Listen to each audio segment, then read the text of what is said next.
అధిక సుంకాల వల్ల భారత్ అమెరికా మధ్య జరిగినటువంటి దూరం గురించి ఎవరు బాధపడాల్సిన అవసరం లేదు, ఎవరు భయపడాల్సిన అవసరం లేదు. భారత్ అమెరికా ఎప్పుడూ కూడా స్నేహ దేశాలే. నా ప్రియమైన మిత్రుడు మోదీతో మాట్లాడే అవకాశం నాకు వస్తుంది. త్వరలోనే మరికొన్ని వారాల్లోనే మా ఇద్దరం మాట్లాడుకుంటాం, మీరెవరూ మధ్యలోకి రాకండి అన్న విధంగా అయితే ట్రంప్ తన సోషల్ మీడియా ట్రూత్ లోనైతే పేర్కొన్నారు. ఇంతకు ముందు కూడా 2 సార్లు సానుకూలంగా స్పందించాడు. నేను నా మిత్రుడు మోదీతో మాట్లాడుతాను, నాకు మాట్లాడాలని ఉంది అంటూ. అంతకుముందు ఏమొచ్చేసి భారత్ అమెరికా మంచి స్నేహ సంబంధాలు కలిగినటువంటి దేశాలు, ఇప్పుడేమొచ్చేసి మా ఇద్దరం మాట్లాడుకుంటాం.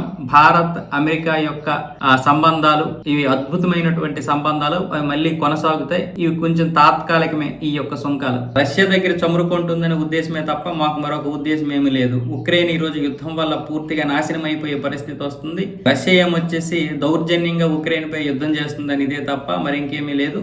మేము మాట్లాడుకుంటాం, నేను నా మిత్రుడితో మాట్లాడుకుంటాను, అది మీరు త్వరలోనే చూస్తారు అంటూ ట్రంప్ అయితే మళ్ళీ సానుకూలంగా స్పందించి మాట్లాడాడు. ఆయన వ్యాఖ్యలు మళ్ళీ మోదీ కూడా ఎక్స్లో రీపోస్ట్ చేశారు.